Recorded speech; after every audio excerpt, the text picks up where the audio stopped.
Hello, everyone. I'm Jane Tumas-Serna, and let's make Marietta an Indigenous Peoples Day city.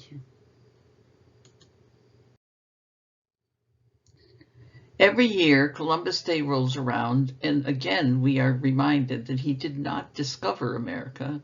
There were already organized nations and many people living here.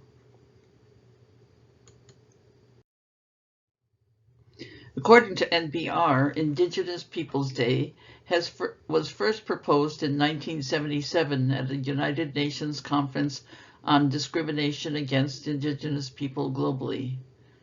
It wasn't until 1989 that the state of South Dakota switched out Columbus Day. According to the Smithsonian Museum magazine in 2020, 14 states and the District of Columbia and more than 130 cities established Indigenous Peoples Day. Ohio was not one of the states, although cities in Ohio like Columbus and Cincinnati did make the switch. Why is it so important for Marietta, Ohio to acknowledge Indigenous Peoples Day?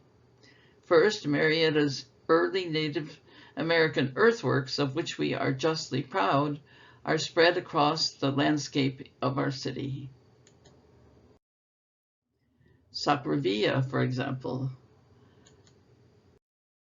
And here we are celebrating the winter solstice as the sun sets over Sacravilla.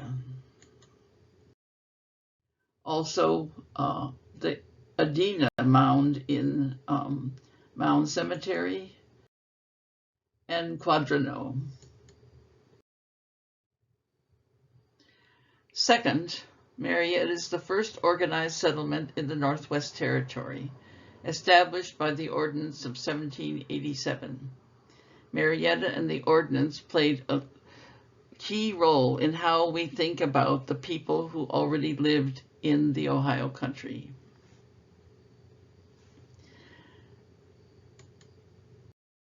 The ordinance does address the Indian question. As quoted, "The utmost good faith shall always be observed toward Indians. Their land and property shall never be taken from them without their consent."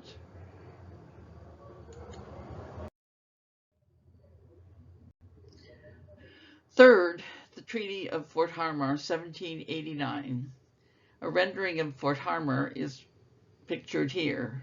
The treaty was negotiated right here in Marietta, across the river from the fort, between Arthur St. Clair, governor of the territory of the United States northwest of the Ohio River, and the Saukam and warriors of the Wyandot, Delaware, Ottawa, Chippewa, Potawatomi, and Sauk nations, representing the Indians. I use the term Indian now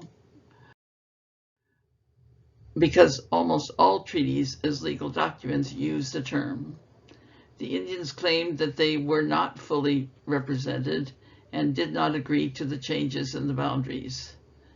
They did not want to sell their land. Some signed, but most did not. The Ohio country became their last stand, so there was war, which lasted from 1789 until 1795.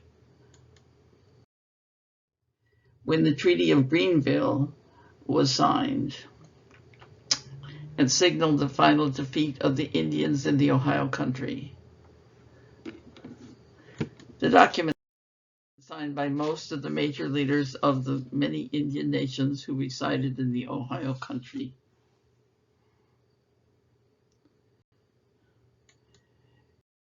They had to give up their land all the way to the Greenville line, pictured here at the top of the pink. They were moved to the northwest corner of Ohio. By 1830, all the Indian nations were pushed out of Ohio, as well as the rest of the eastern United States. Today, there are no federally recognized Native American lands in Ohio. One of the things we can do is to acknowledge Indigenous Peoples Day. Let's make Marietta, Ohio an Indigenous Peoples Day city. Happy Indigenous Peoples Day, everyone.